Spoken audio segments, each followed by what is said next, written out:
The producers of Tech AV training material welcome you to this, the second program in the series on the subject of automatic process control.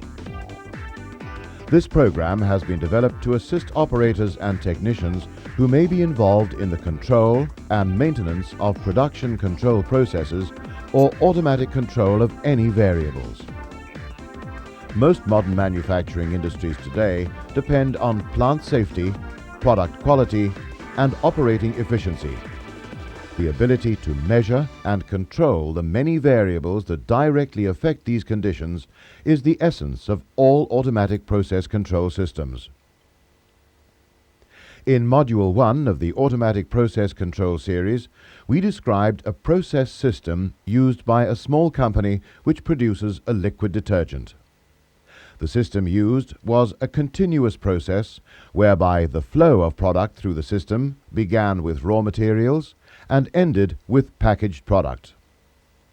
The chemical plant mixed its raw materials in a pre-blending unit, then the mixture was fed into a heating element or heat exchanger. The primary variable was the temperature of the mixture, which had to be maintained within 5 degrees centigrade of 80 degrees centigrade to ensure proper blending before it was released to the bottling lines. Temperature control was first attempted with a basic on-off controller, but this proved to be inadequate for a continuous process system. The control system finally used in the plant was a 3-mode controller called a PID controller.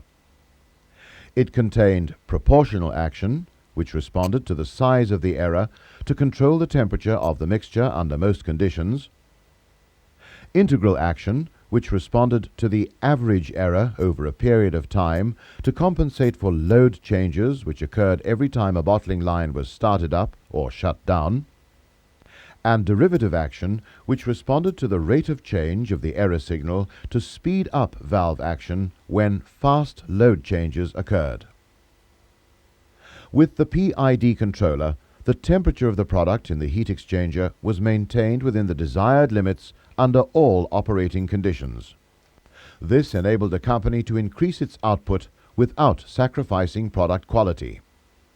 The company continued to grow, but soon competition forced it to review its production costs. To maintain market share without lowering its quality standards, the company had to look for ways to reduce these costs. An analysis of the production cost centers revealed 2 areas where the company could save money, namely raw materials and energy. Raw materials represented a major part of the production costs, so it was here that they first focused their attention. In this, the first section of the program, we will discuss the basic principles of ratio control and how the company used these fundamentals to reduce its raw material costs. The liquid detergent product is made by blending 2 components, A and B, together. However, component A is a mixture of 2 ingredients, which we will call X and Y. The recipe for making component A is very simple.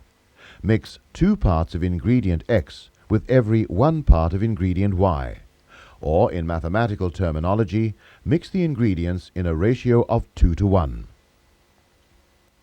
The mixing process can be accomplished in one of 2 ways. Firstly, by controlling the flow of ingredient in both streams, or secondly, by controlling one of the streams whilst the other stream runs wild or uncontrolled. We will concentrate on the latter for our discussions on ratio control. Here's how a typical ratio control system functions. Ingredient X is fed into the controlled stream, and ingredient Y into the uncontrolled stream. Each stream is fitted with a flow rate sensor to enable the ratio controller to measure the flow rate of both ingredients. The set point control is switched to the desired ratio, namely 2 to 1. The flow rate of each ingredient is measured by the sensor and fed into the controller.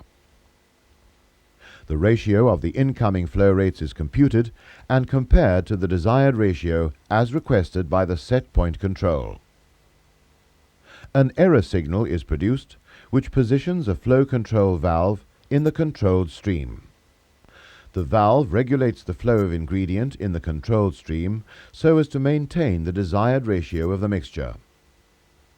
When the set point is adjusted for a high ratio, a large difference is produced in the flow rates. Conversely, a low ratio represents a small difference between the two flow rates. Let's summarize these ratio control fundamentals again. The flow in the uncontrolled, or wild stream, is continuous but variable, depending on the demands made by the bottling lines. The flow in the controlled stream is carefully controlled so that its flow always matches the uncontrolled stream in the desired ratio. And for the ratio to be controlled, the absolute flow rate does not matter, only that the 2-to-1 ratio is maintained.